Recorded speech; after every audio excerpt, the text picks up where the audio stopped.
in the context of schema governed categories, that makes me think of role governed categories. You know, so would you consider things like agents and patients as sort of high level role governed categories, or something different?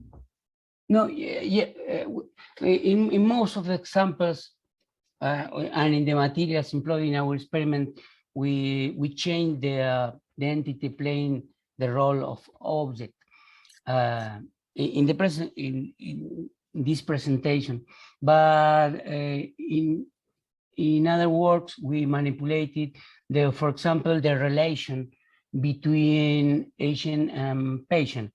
For example, you will not accept as analogous John gave a flower to Mary if compared with the farmer gave flowers to the researcher.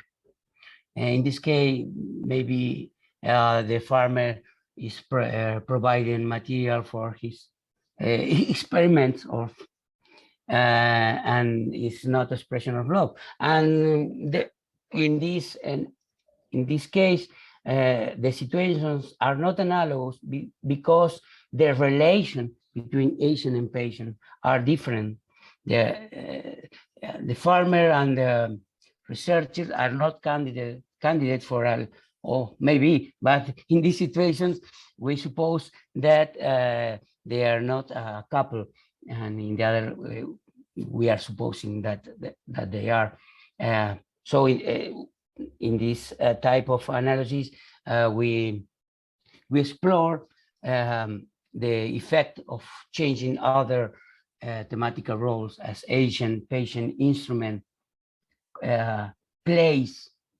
For example, we manipulated where do you make an action, and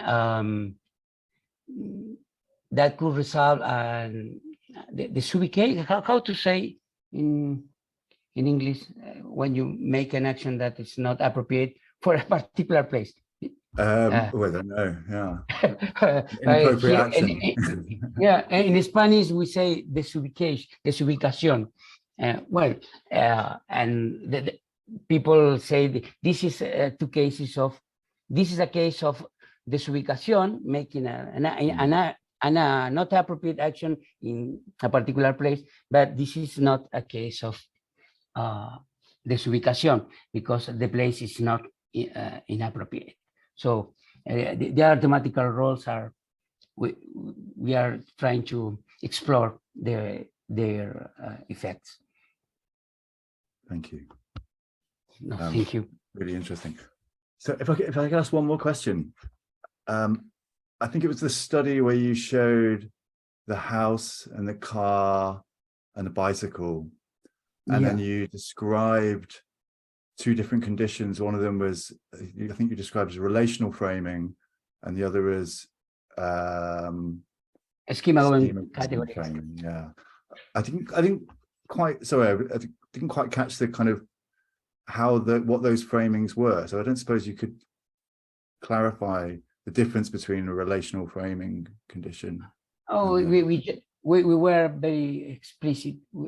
We previous to presenting the images, we said participant, these are three cases of bragging, or in the other condition, these are three cases of to point.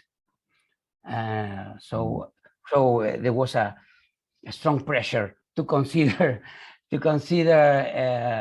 the base and the target as we want according to the experimental conditions.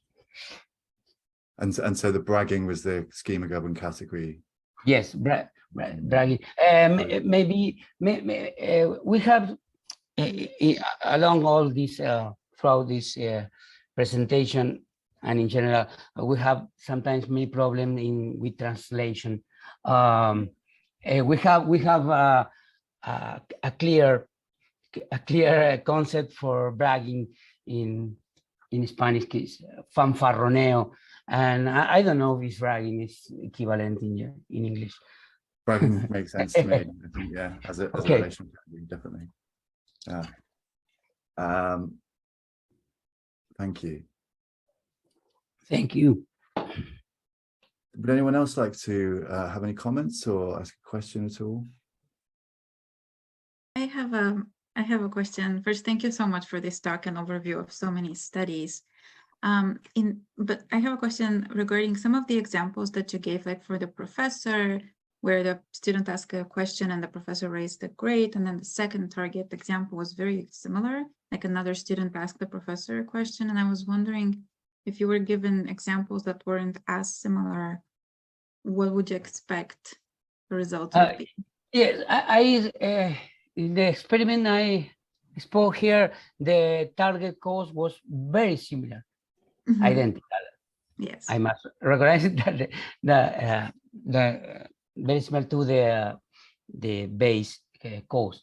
That's what the idea was to